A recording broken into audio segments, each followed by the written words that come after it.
Assalamualaikum warahmatullahi wabarakatuh. Perkenalkan, nama saya Listia Nur Hidayati, NIM SF19141 dari kelas 3B Stikes Borneo Lestari Banjarbaru. Saya di sini mau menjelaskan tentang antihiperlipidemia.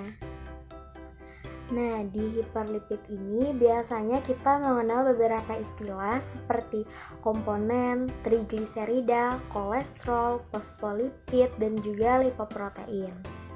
Kalau komponen itu direabsorpsi di usus oleh asam empedu dengan mengemulsinya dan dia tidak larut di dalam darah.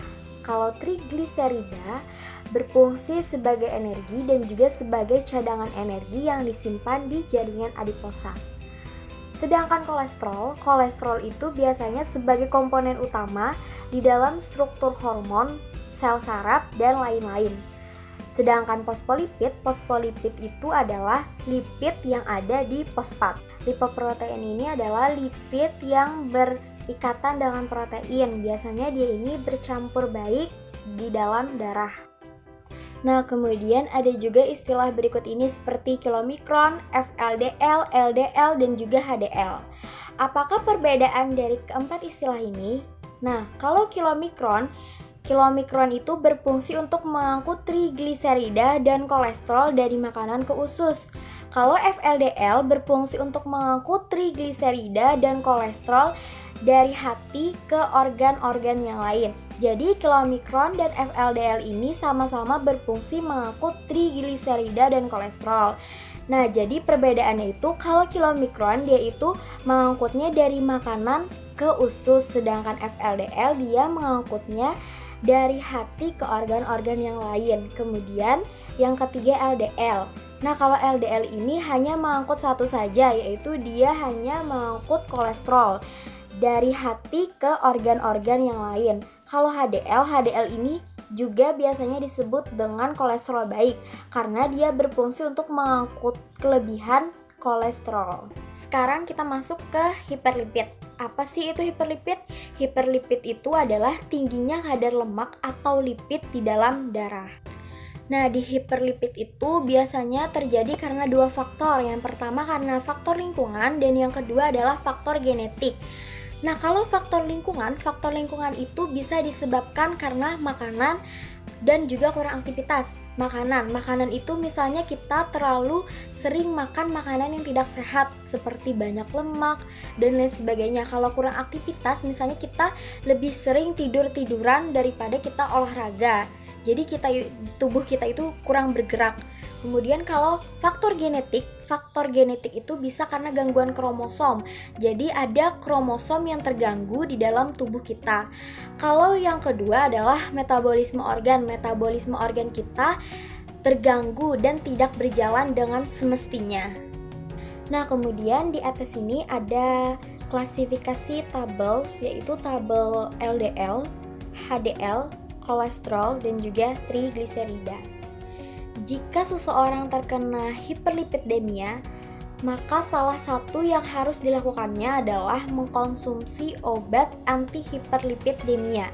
Apa itu antihiperlipidemia? Antihiperlipidemia itu adalah obat yang digunakan untuk menurunkan kadar lemak di dalam darah. Golongan obat antihiperlipidemia ini terbagi menjadi 5, yaitu derivat nikotinat, derivat asam ribrat, resin pengikat empedu, probukal, dan yang terakhir adalah penghambat HMG CoA reduktase. Derivat nikotinat ini mekanisme kerjanya adalah menghambat sintesis LDL dan FLDL dengan cara pembebasan asam lemak oleh trigliserida di jaringan. Kan fungsi LDL dan FLDL tadi adalah mengangkut kolesterol dan juga trigliserida dari hati ke organ-organ yang lain. Untuk FLDL dan LDL-nya mengangkut kolesterol. Jadi si LDL dan FLDL-nya ini dihambat sintesisnya oleh derivat nikotinat. Contoh obatnya seperti niacin dan juga asam nikotinat. Kemudian untuk golongan yang kedua adalah derivat asam fibrat. Derivat asam fibrat ini mekanisme kerjanya adalah meningkatkan aktivitas lipoprotein plasma sehingga perombakan trigliserida dan kolesterol menjadi asam lemak bebas itu dipercepat. serta juga meningkatkan ekskresi trigliserida dan kolesterol lewat tinja. Ekskresi itu kan proses pembuangan sisa metabolisme yang sudah tidak berguna lagi di dalam tubuh kita. Jadi kadar trigliserida dan kolesterol yang sudah tidak berguna di dalam tubuh kita itu dibuang melalui tinja oleh derivat asam pibrat ini. Dan derivat asam pibrat ini sangat efektif untuk menurunkan kadar trigliserida di dalam darah kita. Contoh obatnya seperti gemfibrozil dan fenopibrat. Kemudian untuk golongan yang ketiga adalah resin pengikat asam empedu. Mekanisme kerjanya adalah mengikat asam empedu dalam usus halus menjadi kompleks yang kemudian dikeluarkan lewat tinja. Jadi si asam empedunya ini akan diikat oleh resin, kemudian akan membentuk senyawa yang tidak larut dan tidak dapat direabsorpsi lagi, sehingga untuk selanjutnya akan dikeluarkan melalui feses. Contoh obatnya seperti kolesteramin dan kolestipol. Golongan selanjutnya adalah probukal. Mekanisme kerja probukal adalah menghambat oksidasi kolesterol sehingga terjadi penguraian LDL kolesterol yang teroksidasi oleh makrofag. Jadi makrofag yang sudah dimuati oleh kolesterol ini menjadi sel busa yang menempel pada vaskular.